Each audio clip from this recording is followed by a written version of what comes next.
சிவந்தி academy Tiruchendur SBI PO-வுக்கான சிறப்பு online பயிற்சி வகுப்புகள் நடைபெறுகிறது. தொகுதி மறுவரையறை விவகாரம் தொடர்பாக பிரதமர் மோடிக்கு காங்கிரஸ் தலைவர் கார்கே அவசர கடிதம் ஒன்றை எழுதியுள்ளார். மழைக்கால கூட்டத்தொடரில் மசோதாவை மீண்டும் தாக்கல் செய்ய மத்திய அரசானது திட்டமிட்டுள்ளது. அனைத்து கட்சி கூட்டத்தை கூட்டி விரிவாக இந்த விவகாரம் குறித்து விவாதிக்க வேண்டும் என கார்கே கடிதத்தில் குறிப்பிட்டுள்ளார். மத்திய அரசு தன்னிச்சையாக செயல்படக்கூடாது என்றும் அவர் குறிப்பிட்டுள்ளார். அதேபோல மசோதா உள்ளடக்கத்தை படிக்க போதிய கால அவகாசம் வழங்கப்பட வேண்டும் என்றும் அவர் கடிதத்தில் குறிப்பிட்டுள்ளார். இந்த விவகாரம் குறித்த கூடுதல் தகவல்களோடு இணைகிறார் செய்தியாளர் ரமேஷ்குமார். வணக்கம் ரமேஷ். கார்கே அவர்கள் கடிதத்தில் இடம்பெற்றுள்ள முக்கியமான அம்சங்கள் என்ன? விரிவான தகவல்களை பதிவு பண்ணுங்க.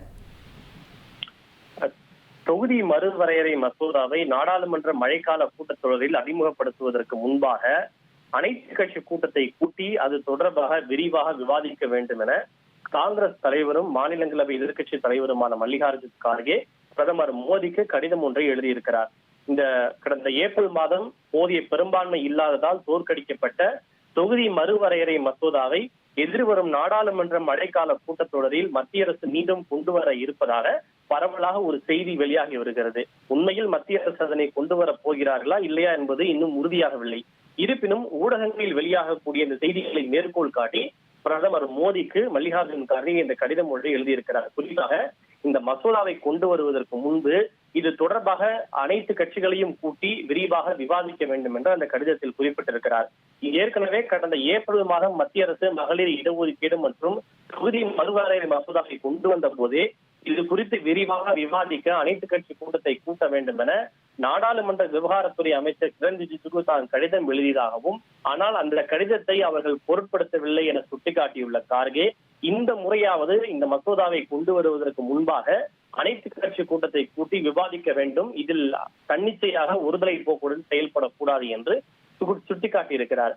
இது தவிர இந்த மசோதாவை நாடாளுமன்றத்தில் கொண்டு வருவதாக இருந்தால் கொண்டு வருவதற்கு முன்பாக அது மசோதா தொடர்பான வரைவு மற்றும் உள்ளடக்கங்களை அனைத்து கட்சிகளுக்கும் முன்கூட்டியே அனுப்பி அது தொடர்பான மசோதாவை படிப்பதற்கும் தங்கள் கருத்துக்களை தெரிவிப்பதற்கும் போதிய கால அவகாசம் வழங்க வேண்டும் என்றும் பிரதமர் மோடிக்கு எழுதியுள்ள கடிதத்தில் கார்கே குறிப்பிட்டிருக்கிறார். ஏனென்றால் கடந்த முறை இந்த மசோதா சிறப்பு கூட்டத்தொடரில் கொண்டு வந்த போது அது கொண்டு வருவதற்கு ஒரு நாள் முன்பாகத்தான் இந்த வரைவு அனைத்து கட்சிகளுக்கும் அனுப்பப்பட்டதாக குற்றச்சாட்டு எழுந்தது.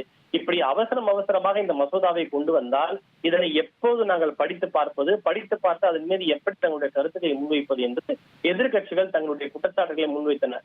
அந்த அடிப்படையில் தான் தற்போது இந்த மசோதாவை ஒருவேளை கொண்டு வருவதாக இருந்தால் கொண்டு வருவதற்கு முன்பாக மசோதாவில் என்ன அம்சங்கள் இருக்கிறது என்பதை எதிர்கட்சிகள் தெரிந்து கொள்ள போதிய அவகாசம் வழங்க வேண்டும் எனவும் அந்த மசோதா குறித்த வரைவை எதிர்கட்சிகளுக்கு முன்கூட்டியே வழங்க வேண்டும் என்ற கோரிக்கையை மல்லிகார்ஜுன் கார்கே பிரதமருக்கு வலியுறுத்தியிருக்கிறார்.